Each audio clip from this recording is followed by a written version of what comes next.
Which analogies are we using to understand the Russia-Ukraine war?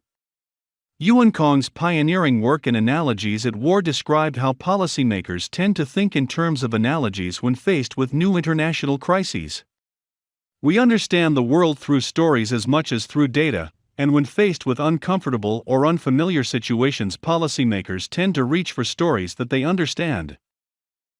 The choice of analogy tends to reflect generational concerns. Policymakers who came of age during World War II tend to favor Munich analogies. Those who cut their teeth in the early Cold War tend to think in terms of the Cuban Missile Crisis, and so forth, but also the motivated bias of practitioners. Other scholars have built upon Kong's work. For example, Eric Mosinger runs through several World War II analogies that have informed Western thinking about the war since it began 2 months ago. The Russians have purposefully attempted to activate analogic thinking by declaring that their purpose is to denazify the Ukrainian government, a claim intended to remind soldiers and civilians of the Second World War. The Ukrainians, for their part, have borrowed and repurposed other analogies from Soviet history, including the historic defense of Stalingrad. Analogies do not truly belong to anyone in a proprietary sense, it would seem. One ready analogy remains the Winter War, waged between Russia and Finland in the winter of 1939 to 1940. As I discussed in a previous column, the Winter War offers a narrative of defiance in the face of overwhelming odds and a testament to what a small but dedicated country can accomplish when fighting tenaciously on the defensive.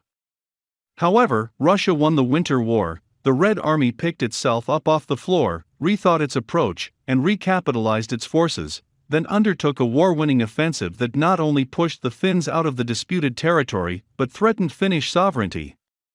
This analogy is surely attractive to the Russians at this point, not so much for the humiliating defeat part, but rather for the recovery and resurgence bit.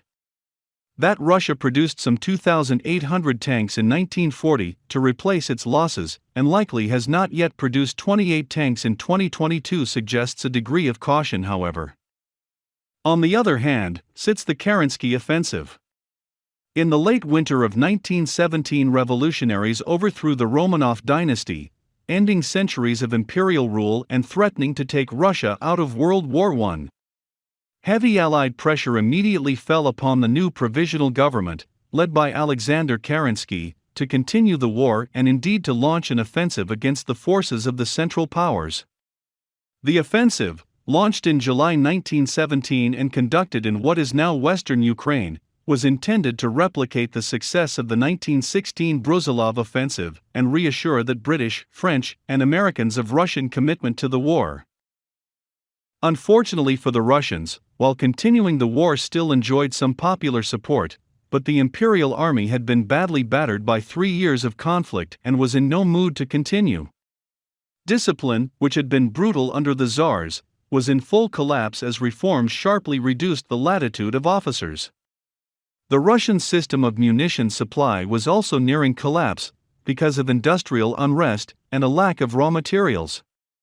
The offensive was launched in late June, but made only hesitant progress against German and Austro-Hungarian forces.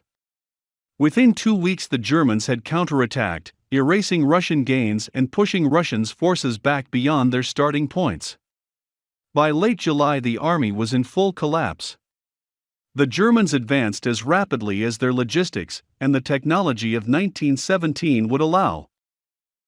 The analogy draws some support from stories of disaffection within the Russian ranks, but it bears mention that the Russian invasion of Ukraine has already outlasted the Kerensky offensive by more than a month.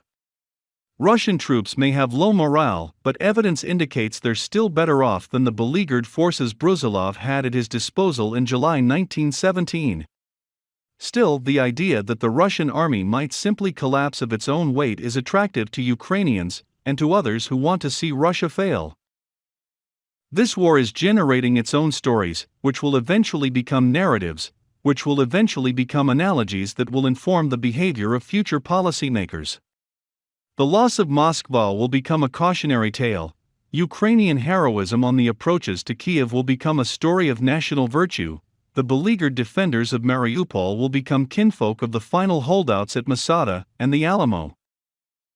The visibility of the war, which continues to dominate foreign policy news around the world, will undoubtedly make it a touchstone for how people think about war and peace for decades to come.